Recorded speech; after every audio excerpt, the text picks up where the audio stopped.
자, 이렇게 해서 스트레스 상호 교류 모형과 인지행동 이완 훈련을 지금 저희가 공부하고 있습니다. 그래서 스트레스 관리의 복합적인 인지행동 이완 전략은 동통 관리, 겨울 되면 아픈 거, 그다음에 수술 전 불안 감소. 이게 사람이 수술 전 불안 감소, 이게 참 수술하러 들어가면 굉장히 막 긴장하잖아요. 스트레스 엄청 받잖아. 근데 또 수술실이 굉장히 또 추워. 춥고 그냥 막 죽으러 가는 것 같은, 막 겁나고 되게 무섭고 두렵고 그러잖아요. 자, 그리고 수술 전에 불안 감소. 그다음에 스트레스가 높은 의학적 치료를 관리하는 데에도 적용되고 있고, 건전한 운동, 식이 행위, 그다음에 건강과 관련된 치료 이행 증진, 그다음에 이제 흡연 및 물질 남용, 조절 등을 위해서도 널리 사용됩니다. 그래서 스트레스 관리의 복합적인 인지행동 이완 전략이에요. 인지행동 이완 전략. 그래서 이런 것들은 이제 인지 행동을 이완하기 위해서는 병실에 이제 수술 전에 들어가는 사람들한테도 이런 것을 좀 해줘야 되는데, 수술 전 불안 감소 이거 해야 되는데 그런 거 안 하잖아요. 안 하고 그냥 무조건 침대에 눕혀가지고 그냥 끌고 가버리니까. 자, 그다음 보겠습니다. 스트레스 관리 통합 모형이라는 게 있습니다. 최근 연구에서는 스트레스를 관리하기 위해서 체면술도 써요. 최근에서 체면술도 쓰고, 그다음에 인지행동 치료도 하고, 인지행동, 그다음에 이완 훈련도 하고요. 그다음에 이제 운동도 하잖아요. 스트레스 많이 생기면 집에서 그냥 가만히 그거 생각만 하면 막 따분하고 막 너무 견디기 힘들잖아요. 밖에 나가서 차라리 운동을 하면 좀 순간이라도 잊어버리니까. 자, 그래서 운동하고, 그다음에 자기 노출. 이 자기 노출이라는 것은 스트레스 받고 그걸 꼭 참고 계속 참고 있으면은 이게 엄청나게 또 이게 자꾸 병이 생기니까. 그래서 이거를 나를 그냥 지금 이렇게 스트레스를 받는다고 누구한테 말하고 표현할 수 있는 사람이 있어야 된다. 그래서 인생을 살아가는데 내가 가장 힘들 때 말할 수 있는 상대, 나의 멘토, 이런 멘토가 꼭 있어야 돼요. 여러분이 힘들 때 말할 수 있는 상대가 있어요? 그게 없으면 굉장히 문제가 심각한 거예요. 그래서 내가 가장 인생을 살면서 힘들 때 그냥 허심탄회하게 말할 수 있는, 하다못해 없으면 친구라도 이렇게 말할 수 있는 사람이 있어야 스트레스 해결을 한단 말이에요. 자기 혼자만 독불장군처럼 이렇게 딱 있으면 그 스트레스가 받을 때 굉장히 위험하다. 자, 그래서 다양한 전략이 정신신경 면역학적 중재용으로 사용되고 있다. 그 다음에 상호교류의 스트레스 모형과 그 다음에 정신신경 면역학적 기틀 모두 스트레스 과정의 자극이다. 그리고 생리적 흥분 및 각성, 그 다음에 인지, 대처 등의 변수를 포함할 수 있는 다요연적인 통합 접근 이용의 타당성을 제시하고 있다. 자, 이건 뭐냐면 이제 통합이라고 하는 것은 모든 걸 다 합하는 거예요. 통합, 말 그대로 통합이에요. 그래서 좋은 방법 다 합하는 거예요. 체면술, 인지행동 치료, 이완, 운동, 자기노출, 하여튼 이런 것들 전부 다 통합해서 스트레스를 해결한다는 거죠. 그 다음에 스트레스를 받지 않는 생활 습관이에요. 그래서 양질의 수면이에요. 양질의 수면이라고 하는 것은 사람이 이제 시간은 상관없이 기상 시간은 일정하게 지키고, 취침 시간은 상관없이 기상 시간은 일정하게 지켜라. 그 다음에 적절한 실내 온도와 습도를 유지하라. 자, 이런 것들이 이제 양질의 수면이라는 거예요. 그러니까 잠을 잘 자야 스트레스를 덜 받는다는 거예요. 그러니까 잠 안 자면 스트레스 많이 받는 거죠. 모든 게 다 귀찮으니까 일단 잠 안 자면. 그리고 잠을 안 잔 사람들이 모든 게 의욕이 없잖아요. 그죠? 피곤하고 그런데 뭐 하려고 하는 마음조차도 없어. 그러니까 잠을 충분히 자야 된다는 거예요.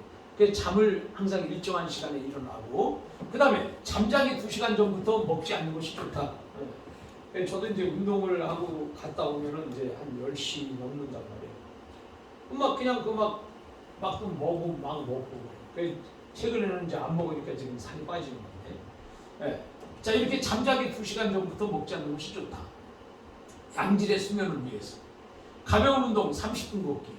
그 다음에 취침 전 따뜻한 물로 하는 샤워는 스트레스를 주는데 도움이 된다.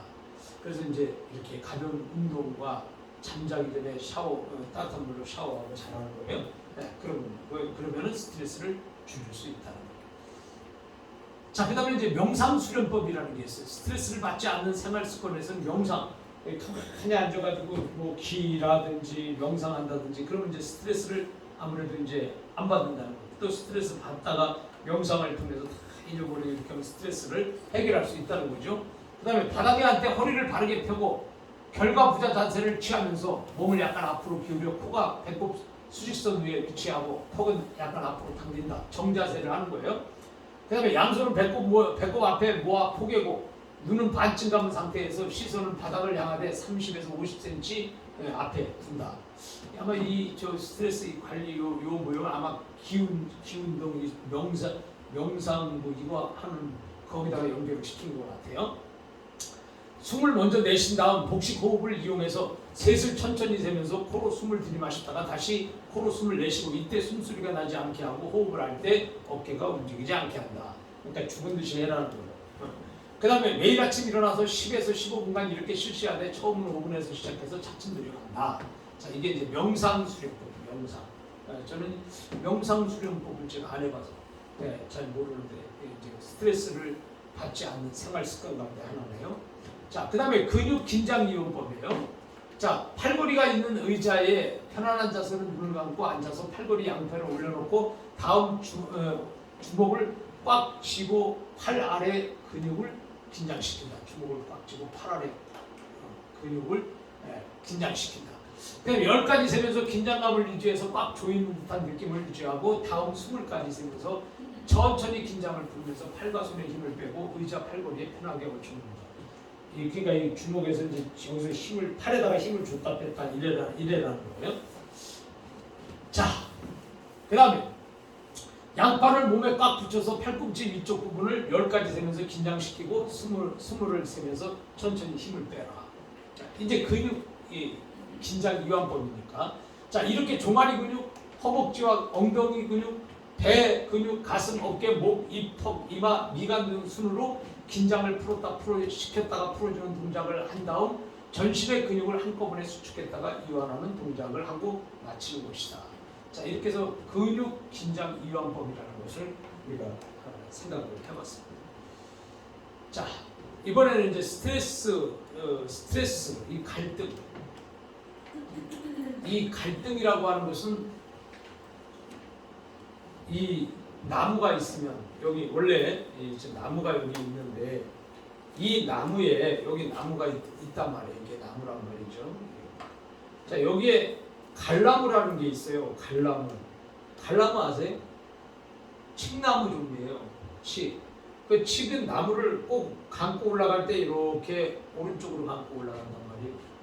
근데 이제 자, 이렇게 감고 올라갔어. 이게 원래 원나무고 이게 갈나무야. 자, 그런데 그 나무 밑에 등나무 아세요? 등나무? 예? 등나무 아시죠? 등나무가 나왔는데 이거 등나무는 또 반대로 오른쪽으로 감고 왼쪽으로 감고 올라가 이렇게. 네? 자, 그러면 자, 이 나무가 3개예요. 이 3개 중에서 어떤 나무가 제일 먼저 죽을까요? 이게 제일 먼저 죽어? 아유, 이렇게 굵은 나무가 죽으려면은 안 죽지. 이것들은 가느뜨는데 가는 나무들이 뭐 그 좀 감았다고 해서 죽습니까? 그러니까 아무 생각 없이 막 이렇게 말하는 것 같아. 자, 그러면 어떤 나무가 먼저 죽어요? 갈나무가 먼저 죽을 거 아니에요. 왜냐면 갈나무가 감고 올라갔는데 등나무가 그 위에 감아버렸으니까 숨막히니까 갈나무가 죽을 거 아니에요. 그 갈나무가 죽었어. 죽었는데 분노가 일어나지. 다시 싹을 또 텄어. 또 감고 올라갔어. 자, 이번에 어떤 나무가 죽어? 등나무가 죽어. 아, 그 등나무도 또 분노가 일어나서 다시 싹을 텄어. 또 감고 올라갔어. 이번에 어떤 나무가 죽어? 네? 어떤 나무가 죽어요? 등나무가 또 올라갔어. 그러면 어떤 나무가 죽어? 갈나무가 죽잖아. 갈나무가 또 화가 나서 또 다시 이번에 누가 죽어? 등나무가 죽어. 그 등나무가 갈나무가 죽어.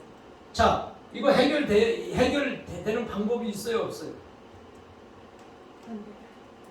해결되는 방법이 없잖아. 그래서 나무 이름에 앞자를 딴단 말이요. 갈나무에 갈자를 따고 등나무에 등자를 따가지고 갈등이라고 하는 거예요. 그게 갈등의 뜻이에요. 그래서 갈등은 갈나무의 앞자 갈자와 등나무의 앞자 등자를 더해서 만들어진 거예요. 그러니까 갈나무 등나무를 갈등이라고 하는 거예요. 그러면 이 의미는 뭐냐? 해결 방법이 있어요, 없어요? 없잖아. 뭐 둘 다 뽑아 죽이는 거 이외에는 없잖아. 그렇기 때문에 해결 방법이 없다. 그래서 괴로워하는 거야. 그 상태를 우리가 갈등이라고 한단 말이에요. 이해가시죠? 이제 갈등의 뜻을 아셨지? 네. 그래서 이제 그러면 내가 인생을 살면서 이게 내가 스트레스를 받음으로 해결할 수 있는 방법이 없다 이거요. 그러면 그 해결할 수 있는 방법이 없는 이 갈등을 이걸 어떻게 해결하냐? 이 갈등을 우리가 영어로 스트레스라고 하는 거 아니에요, 그죠? 갈등이나 스트레스나 같은 것도 아니고. 자, 그래서 이제 지금 우리가 갈등 관리를 한번 가보겠다 이거예요. 자, 갈등이라고 하는 것은 자, 첫째 접근 갈등이 있어요. 그 뭐냐면 긍정적인 유인가를 지닌 두 개의 목표가 동시에 있는 경우에 나타나는 갈등이다. 자, 비슷한 정도의 매력을 지닌 긍정적인 선택 상황이 둘 이상이 있고 이 중 하나를 선택해야만 하는 경우를 말하는 것이다. 자, 접근은요. 자, 방법이 이 방법이 있고 이 방법이 있어. 근데 두 개 다 괜찮아. 두 개 다 괜찮은 거예요. 그래서 내가 두 개 다 괜찮아서 둘 중에 하나를 선택하는 거죠. 그죠? 둘 중에 하나를 선택해야만 하는 경우에 접근 갈등을 우리가 생각한다. 자, 이것도 내가 좋아. 접근했어. 이것도 접근한 거야. 근데 아무거나 둘 중에 하나 해도 내가 선택을 해야 되는 거야. 어떤 게 나한테 더 유리한지. 자, 그 다음에 회피 갈등은 부정적인 유인가를 지닌 목표들이 동시에 존재하는 경우에 즉 선택할 수 있는 상황이 모두 마음에 들지 않는다. 자, 이건 뭐냐면 이번에는 이것도 안 좋고 이것도 안 좋고 이것도 안 좋아. 자, 그런데 내가 선택을 해야만 해. 아까는 접근 조건은 두 개 다 좋은 거예요. 좋은 거기 때문에 내가 선택을 하면 되는데 이번엔 어차피 방법이 없어. 이것도 안 좋고 저것도 안 좋아. 그럴 바에는 내가 좀 나한테 덜 나쁜 쪽은 선택을 안 하잖아요. 약간 안 좋지만은 그 중에 나한테 조금이라도 내가 덜 나에게 이렇게 영향을 좀 덜 받는 그런 쪽을 선택을 할 거 아니에요, 그죠? 데미지가 약한 쪽으로, 그죠? 그래서 그거를 회피 갈등이라고 하는 거예요. 그럼 뭐 갈등에 이제 이렇게 또 접근 갈등이냐, 회피 갈등이냐. 그다음에 이제 접근 회피 갈등이 있어요. 접근 회피라는 것은 뭐예요? 긍정적인 유인가를 지닌 목표와 부정적인 유인가를 지닌 목표가 동시에 존재하는 경우의 갈등이죠. 자, 이 경우에는 개인이 동일 목표에 대해서 이끌기도 하고 거부감을 갖기도 합니다. 자, 이제 보세요. 이거는 나한테 좋은 거야. 좋은 거고 이거는 나쁜 거야. 그러면 우리가 이제 잘 생각을 해보세요. 자, 분명히 이게 좋아. 이게 좋은데 이거는 안 좋아. 근데 안 좋은데도 내가 어차피 이거를 선택해도 이거 좀 미련 있잖아요. 그런 거 있단 말이에요. 그래서 여기 경우에는 개인이 동일 목표에 대해 이끌리기도 하고 거부감을 가지기도 한다. 자, 예를 들어서 이거 우리가 꼭 예를 들은 거예요. 자, 이사를 가는데 그 집에 이사 이렇게 산다 이거. 자, 여기서 엄마, 아버지, 나, 이모 이렇게 사는 거야. 이모를 합쳐. 자, 이사를 가는데 세 식구밖에 못 가. 자, 그러면 어차피 이거 가야 되잖아. 근데 여기 이거 한 사람 빠져야 되잖아. 그래서 이모가 빠져. 이모는 딴 데로 가야 돼. 자, 그러면 내가 어차피 이거를 선택을 하지만 이게 집이 어쩔 수 없어서 상황에서 그러나 아쉽잖아. 그죠? 그런 거죠. 자, 그런 것처럼 이게 이제 접근 회피 갈등. 그 다음에 이중 접근 회피 갈등이라는 것은 이중적 동시에 두 개 목표가 있으면서 각기 접근하고 싶은 긍정적인 요인과 회피하고 싶은 부정적인 요인을 동시에 가지고 있는 거예요. 자, 이것은 이중 접근이야. 자, 이것도 좋고 이것도 좋아. 좋은데 이거 좋긴 좋은데 그냥 이거 해야 돼 말아야 돼 이렇게 되는 거예요. 해야 돼 말아야 돼. 우리가 갈등 인생을 살면서 그런 거 있잖아요. 이것도 좋고 저것도 좋은데 이거 내가 이거를 여기서 찢어야 되는 거야? 나눠야 되는 거야? 이걸 꼭 선택을 해야 되는 거야? 이렇게 생각하는 그런 갈등이 있죠. 그런 것들이 이제 이중접근 회피 갈등이다. 자, 선택할 수 있는 상황들이 좋은 점과 나쁜 점을 동시에 가지고 있을 때 발생하는 갈등 상황에 이중접근 회피 갈등이라는 거예요. 그 다음에 이제 갈등을 어떻게 관리하냐? 갈등 관리는 서로의 목적을 이루기 위해서 사용하는 것으로서 자기 이해를 고양시키기 위해서 갈등 상황에서 상호작용을 성취하는 방식들이다. 그래서 갈등은 순기능과 역기능적인 측면의 양면성을 가지고 있다. 그래서 갈등이 순기능과 역기능. 순기능은 뭐예요? 순기능은 좋은 것이고 이게 순기능이고, 자, 역기능이라고 하는 것은 별로 좋지 않은 거예요. 안 좋은 거예요. 안 좋은 것은 역기능이다. 자, 이 갈등도 순기능이 있고 역기능이 있어. 내가 이 고민을 하는 것도 참 이게 좋은 것일 수도 있고, 또 이게 고민함으로 인해서 내가 스트레스 받고 막 이러니까 나쁜 것일 수도 있고. 자, 그래서 이제 순기능과 역기능적인 측면의 양면성을 가지고 있고, 갈등에서 순기능적인 측면이 극대화되어야 하며, 그러니까 순기능이 커야 된다는 거죠. 가장 바람직한 갈등 해결 모형은 갈등의 역기능을 최소화하고 순기능을 최대화시키는 것이다. 그래서 갈등을 안 좋은 면을 제일 작게 만들고 좋은 면을 제일 크게 만드는 전략이에요. 자, 그 다음에 이제 갈등 관리죠. 그 다음에 갈등 해결을 통해서 개인은 성장할 수 있어야 되는 거고, 그 다음에 갈등 해결 결과에 대해서 모두 만족할 수 있다면 갈등을 해소하거나 제거한다는 표현보다는 적정 수준으로 관리한다, 이렇게 말하는 것이 좋다는 거죠.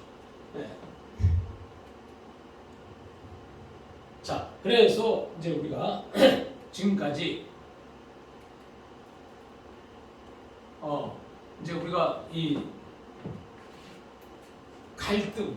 갈등을 어떻게 해결하냐, 이제 그거예요.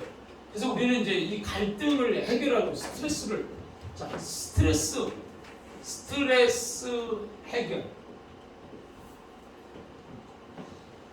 자, 그러면 이제 우리가 이제 여러분들이 사회복지사니까, 자, 클라이언트들은 스트레스를 받는 사람들이 여러분에게 상담을 오겠죠. CT는.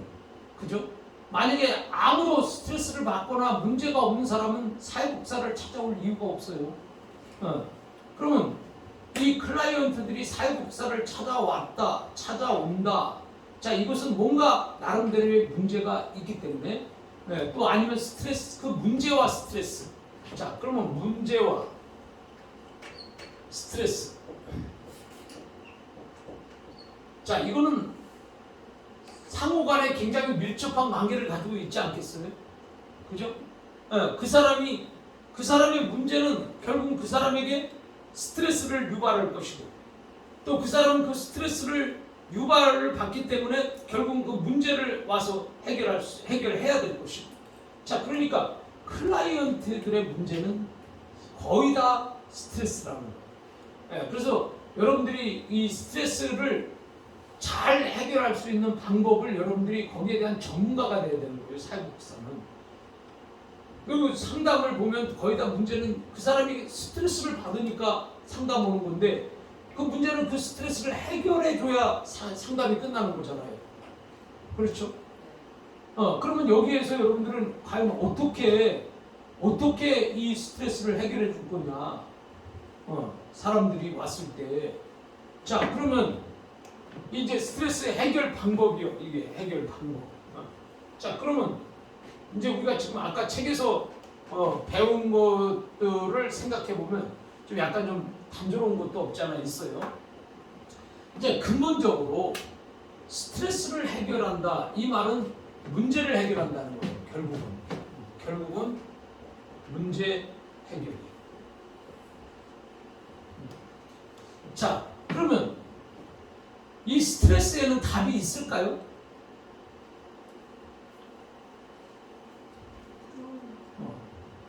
아니, 모든 문제는 답이 있는 거 아니에요? 문제는 답이 있으니까 문제가 되는 거지. 그죠? 답이 있는 거야, 뭐든지. 답은 할 수 있어. 이 세상에서 인간은 뭐든지 답을 할 수 있어요. 자, 그러면 스트레스를 해결한다는 것은 결국은 문제를 해결하는 것이다. 자, 이걸 해결하기 위해서 첫째, 자, 이게 왜 생기는 거예요? 원인을 우리가 살펴보는 거죠. 자, 아까도 이제 우리가 원인을 이제 지금 총정리하는 거예요. 원인을 쭉 살펴보니까 원인이 외부에서부터 내부에서 생기는 거예요. 자, 그래서 이 원인은 자, 환경은 외부잖아요. 자, 그 다음에 이 심리, 이건 내부란 말이에요. 그래서 우리가 자, 외부에서 오는 이 환경을 타고 오는 스트레스와 또 내가 마음에서 일어나는 스트레스, 자, 이런 것들을 우리가 어떻게 이거를 해결해야 되냐. 그래서 제일 먼저 그 원인이 뭐냐, 원인. 그러니까 원인을 찾았을 때 여러분이 찾을 수 있죠. 네? 여러분이 어떤 괴롭거나 문제가 만약에 여러분에게 심각하면은 너 왜 그러는데, 뭐 때문에 그러는데, 누구 때문에 그러는데, 이게 나오잖아, 그죠? 자, 그러면 원인을 찾았어. 내가 원인을 찾았어. 자, 그 다음에 두 번째. 자, 그러면 원인을 찾았으면 내가 이것을 어떻게 해결할 거냐? 무시할 거냐? 아니면 짚고 갈 거냐? 그래서 두 번째는 선택에 있어요. 선택. 자, 내가 이것을 그냥 지나칠 거냐? 아니면 이거를 반드시 해결을 할 거냐? 여러분이 선택을 해야 되잖아요. 그죠? 자, 그 선택을 여러분이 했어. 자, 그 다음에 세 번째는 자, 내가 이 스트레스를 이렇게 선택했을 때 그냥 선택하면 안 돼요. 내가 이것을 선택했을 때 결과가 있을 거예요. 그죠? 결과 예측을 해야지.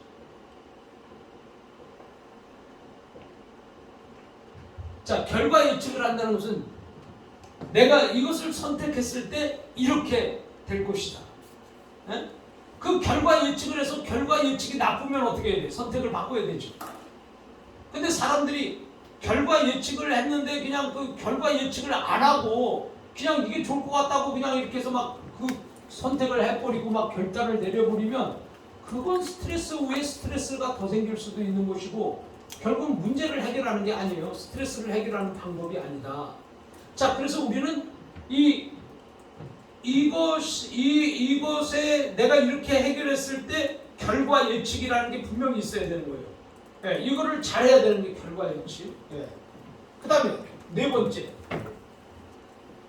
번째는 자, 내가 이 문제를 이렇게 해서 이런 결과 예측을 하고 이것을 단행했을 때에 이 사람에 대해서 아니면 이 문제에 대해서 미치는 영향이 있을 거 아니에요. 영향. 그렇죠? 그래서 만약에 내가 이 문제를 이렇게 해결했다고 했을 때 저 사람이 자기네 문제는 해결됐지만 많은 사람들이 야, 저 사람 나쁜 사람이다. 이렇게 이런 영향을 가져오면 안 되잖아요. 그죠? 그러니까 이 네 가지를 여러분들이 잘 생각을 하면 돼요. 우리가 이 사회복지사가 클라이언트가 왔을 때에 분명히 문제는 스트레스란 말이에요. 자, 그럼 그 스트레스를 해결할 때 네 단계를 반드시 이걸 잘 생각해야 돼. 첫째는 왜 그러는지. 그래서 왜 그런지 원인을 찍어냈어. 자, 찍어냈으면 두 번째는 내가 이것을 할 거냐 말 거냐.